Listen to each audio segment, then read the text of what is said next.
OK, donc juste pour revenir un peu sur au début du langage SQL, donc je vous rappelle, donc on va créer une base de données à partir de zéro, c'est-à-dire on va partir d'un cahier de charge et on va faire la modélisation conceptuelle des données. Et là, on va aller après vers le modèle logique de données en appliquant des règles de passage et aussi le processus de normalisation. Donc, on va avoir le schéma logique. Ce schéma, bien sûr, après, donc, on va implémenter ça en SQL pour avoir en fait les tables. C'est ça, c'est notre objectif. Donc, pourquoi on utilise le langage SQL? Donc, en fait, SQL, c'est un langage standard de gestion de bases de données relationnelles. C'est une norme qui permet de définir, de mettre à jour, contrôler l'accès et interroger les bases de données relationnelles. Aussi, on a vu même que SQL, il supporte les transactions. Donc, SQL, bien sûr, il est utilisé par les principaux SGBD du marché, par exemple Oracle, SQL Server, MySQL, PostgreSQL, SQLite, Access, DB2, etc. Donc, en fait, SQL, est utilisé en mode interactif ou en mode programmé. Donc, mode interactif, c'est-à-dire on va taper directement les instructions SQL et instantanément, on va voir les résultats. Ou bien dans le mode programmé, bon, on peut, par exemple, appeler SQL dans un langage de programmation, par exemple, dans le langage C. SQL, donc, elle est portable sur les différentes plateformes. C'est que, par exemple, une commande SQL écrite dans un environnement Windows sous Access peut être utilisée directement dans un accès sous Oracle, sans problème. Bon, ici, donc, voilà l'évolution de la norme SQL, donc à partir du 1986 jusqu'à la dernière mise à jour, c'est en 2011. Et à chaque fois, bien sûr, on va avoir en fait explication, c'est-à-dire les nouveautés par rapport aux anciennes versions. Donc, surtout avec en fait le SQL, en fait, à quel type? Donc voilà, SQL 3, voilà, c'est l'ajout de la notion d'orienté objet. C'est-à-dire on peut construire nous-mêmes des objets. Donc je vais vous montrer peut-être la prochaine fois comment on va concevoir des objets, nous-mêmes des objets. C'est-à-dire on ne va pas exploiter uniquement des tables, on peut créer des objets. Donc ça, c'est SQL 3, c'est-à-dire à partir de la troisième ici norme. Donc, déjà, nous, jusqu'à présent, on a vu le LCD et le LCT, c'est-à-dire le langage de contrôle des transactions. Mais il y a aussi, d'abord, il y a le langage de définition de données qui regroupe les ordres en fait utilisés pour créer, modifier ou supprimer les structures de la base. Hein. Pas uniquement les tables. Donc, il y a les tables, les index, les vues, les synonymes. Donc, en fait, on va utiliser l'ordre create, alter et drop. LMD, donc, c'est regroupe les ordres utilisés pour manipuler les données contenues dans les bases, dans la base, c'est-à-dire la même chose, table, index, vue et synonyme. Et on va utiliser les ordres insert, delete et update. LCD, donc on a vu ça, hein, on a vu ça durant ces deux séances. Donc, en fait, ça va regrouper les ordres utilisés pour gérer la sécurité des accès aux données contenues donc, dans la base. Et il s'agit principalement des ordres grant et revoke. Et aussi, donc, il y a le LID. LID, donc, ça va regrouper l'ordre utilisé pour interroger les données contenues dans la base. Donc, il s'agit donc principalement des ordres select. Et LCT, donc, c'est en fait les langages de contrôle des transactions pour gérer la validation au nom des mises à jour effectuées sur la base. Donc, il s'agit principalement sur commit et rollback. Jusqu'à présent, bon, on a vu le LCD et le LCT. On va voir donc rapidement les autres en fait catégories. Hein. Donc, on va commencer avec les langages de définition de données. là, on doit avoir déjà, parce on doit avoir une idée sur les types de données. Bon, les types de données peuvent être numériques, caractères ou alphanumériques, temporels, binaires ou bien d'autres types de données. Il y a d'autres types de données, donc on va les voir. Évidemment, donc chaque SGBD, il a défini des types spécifiques pour faire face aux problématiques de stockage. Donc, c'est-à-dire que même après, donc, on va voir que des types qui existent dans un SGBD et qui n'existent pas dans d'autres SGBD. Donc, chaque SGBD il va définir des types spécifiques pour faire face aux problématiques de stockage. Voilà, on va commencer donc avec les types numériques. Donc, on va voir les nombres entiers, les nombres décimaux et flottants, les nombres monétaires. Ici, donc, je vais vous donner une liste donc, en fait, de types avec la précision, le stockage et en fait la base de données utilisée par ce type-là, ou bien le SGBD utilisé. On va commencer par les nombres entiers. Par exemple, regardez ici, tiny int, voilà, c'est ça. Par exemple, au niveau utilisation avec le SQL Server ou bien MySQL, c'est pas la même chose parce que ici, au niveau stockage, c'est un octet et ici un octet aussi, mais au niveau précision, c'est pas la même. Au niveau, c'est pas la même chose. Hein. La même chose, par exemple, pour small int. Bon, vous connaissez par exemple ici, en fait, int ou integer qui est utilisé par SQL Server ou par PostgreSQL. Donc ça, c'est un exemple de nombre entier. Hein. Il y a aussi les nombres décimaux. Hein. Je pense par exemple ici, il y a décimal PS, donc avec la précision et en fait l'échelle ici. Bon, j'ai donné quelque chose de détail, hein, mais au niveau utilisation, c'est pas la peine que vous, en fait, vous utilisez tout ça. Hein. Donc, vous pouvez utiliser juste les types que vous connaissez, mais il y a plusieurs types. Hein. Là, juste pour vous montrer, par exemple, au niveau nombre en fait décimaux, par exemple décimal PS, c'est pas utilisé dans Oracle. Oracle utilise par exemple number PS. C'est pour ça donc j'ai dit que en fait les SGBD essaient de en fait de s'adapter. Ça veut dire que certains types, on va les trouver dans des SGBD, d'autres non. Donc, il y a aussi, par exemple, le nombre décimaux, le float, vous connaissez, je pense, float, double, le real, voilà. Il y a les nombres monétaires, money ou bien small money. Après, donc, les types de données numériques, il y a les types caractères varchar, c'est ça. Donc le varchar, c'est très utilisé. Par exemple, ça, on le trouve varchar sur SQL Server, MySQL, PostgreSQL et Oracle. Donc c'est la même utilisation. Donc il y a aussi les données temporaires comme le type date, time, timestamp, voilà. Maintenant, après, donc on va voir, on va commencer avec la gestion des tables. Gestion de table, donc voilà la syntaxe générale de la création de table. Donc, create table, donc on va mettre le nom de la table. Donc, aussi, donc ici, en fait, on peut mettre la liste U. Hein, et ici, pour chaque attribut, donc on peut mettre des types aussi. Et il y a en fait quelques règles, donc on va les étudier un par un. On peut mettre une contrainte en fait sur les attributs, une contrainte, bon, constraint, c'est-à-dire la clé primaire. Donc ici, on va voir la clé primaire.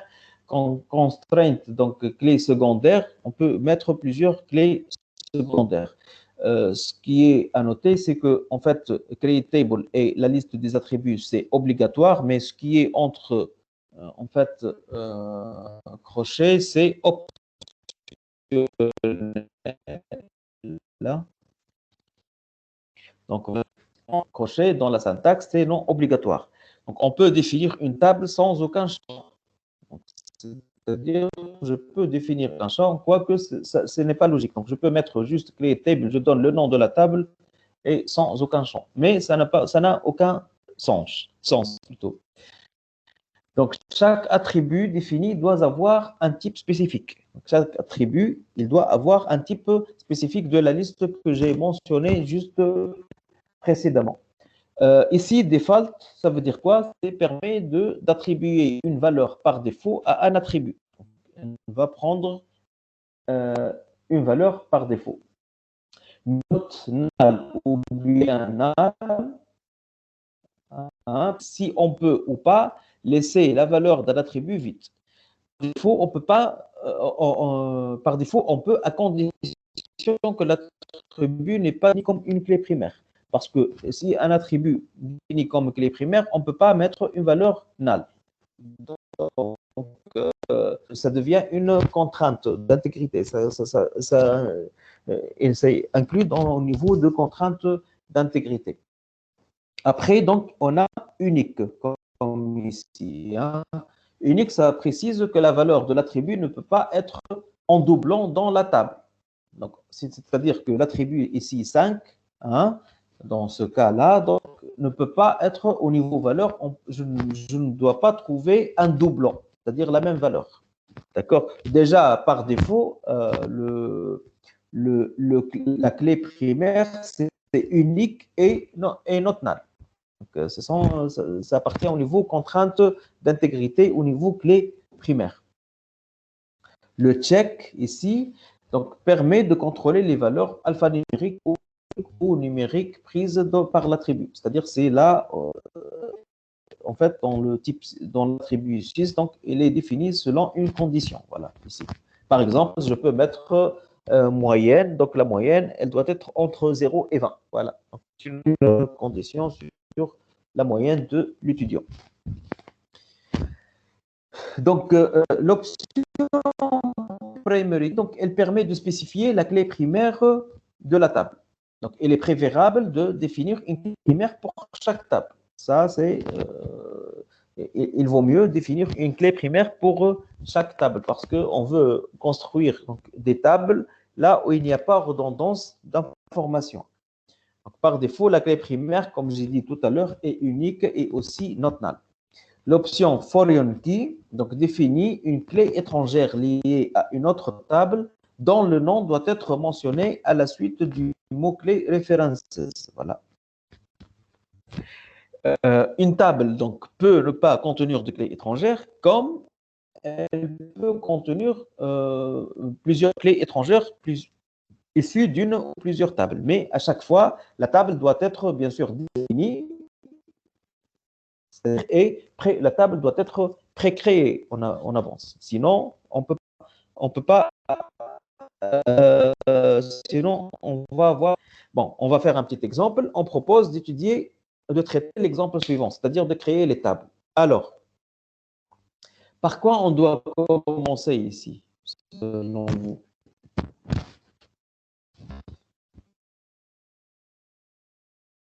Au niveau création de table. Donc, je veux créer la table employé, définie par, en fait, matricule, nom employé, poste, date, embauche, salaire, commission et numéro de service. Et service, donc, c'est une table qui contient donc, le numéro de service, le nom de service et l'adresse du service. Selon vous, donc, par quoi je dois commencer maintenant au niveau création des tables?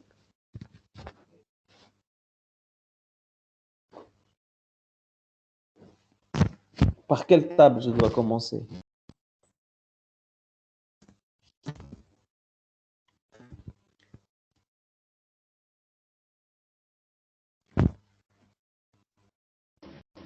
Double service. Voilà, on doit commencer par service. Pourquoi? Parce que, en fait, ça, c'est une clé étrangère ici. Voilà. Voilà, donc je dois commencer par service, create table service. Donc, je vais mettre, en fait, numéro de service et, en fait, le type, nom de service, type. Ici, bon, j'ai mis not null, adresse service et type varchar. Donc, ici 50, ça veut dire que je peux autoriser 50 caractères. Constraint, donc PK, service, donc primary key, c'est le numéro de service. Donc, une fois créé, maintenant, je peux créer deux tables employées avec, en fait, bon, tous ces champs-là, avec les types et constraints. Donc, en fait, le matricule ici, le matricule qui est une clé primaire. Et en fait, qu'est-ce qu'on a fait? Le numéro de service qui est une clé, qui est une clé étrangère. Donc, on dit foreign key, numéro de service, référence service. Donc, il faut faire attention, toujours, on doit créer, en fait, la table. Donc, lorsqu'il y a des clés étrangères, donc on doit créer la table, les tables dans lesquelles, en fait, qui contiennent les clés primaires qui sont en fait utilisées dans d'autres tables. Donc, juste, il faut faire attention à ça.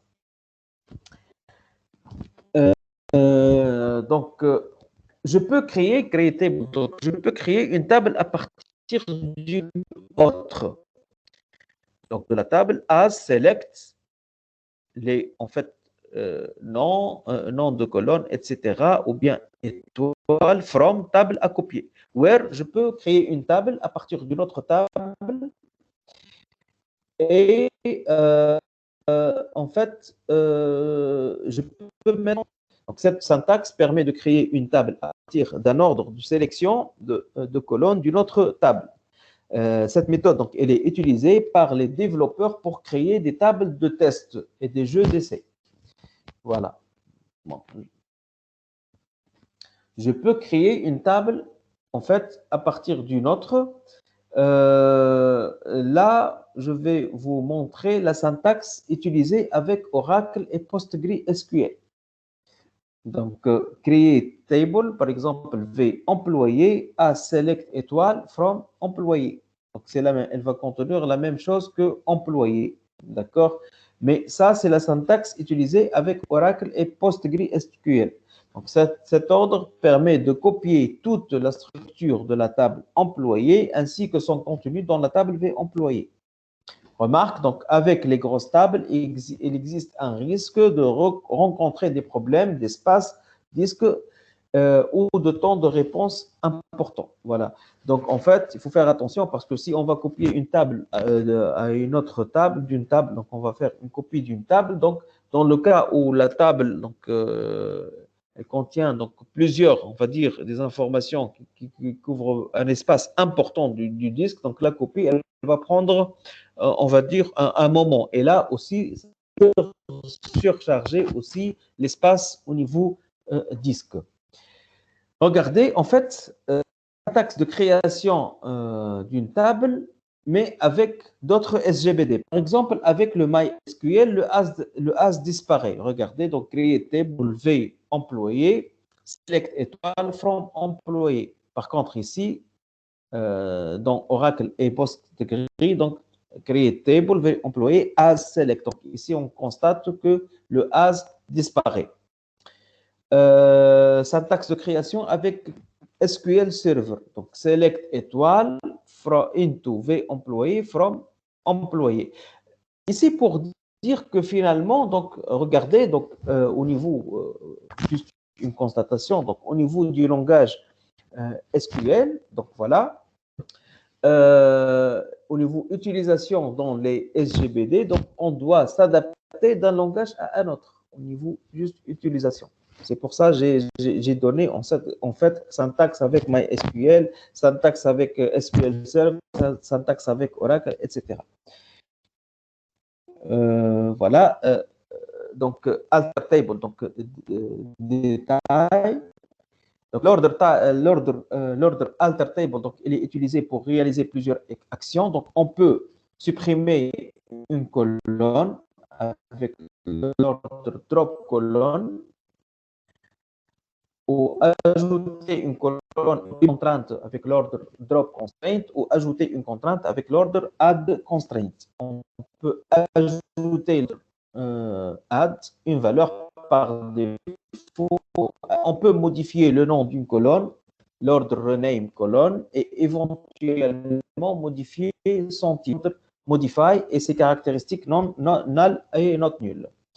On va voir que, en fait, certains SGBD autorisent ce type de modification, d'autres l'interdisent. Par exemple, le passage type à un autre peut causer des problèmes au niveau cohérence. Donc, il est déconseillé de faire de tels changements. Donc, l'ordre modify et l'ordre rename colonne sont utilisés avec précaution. Voilà.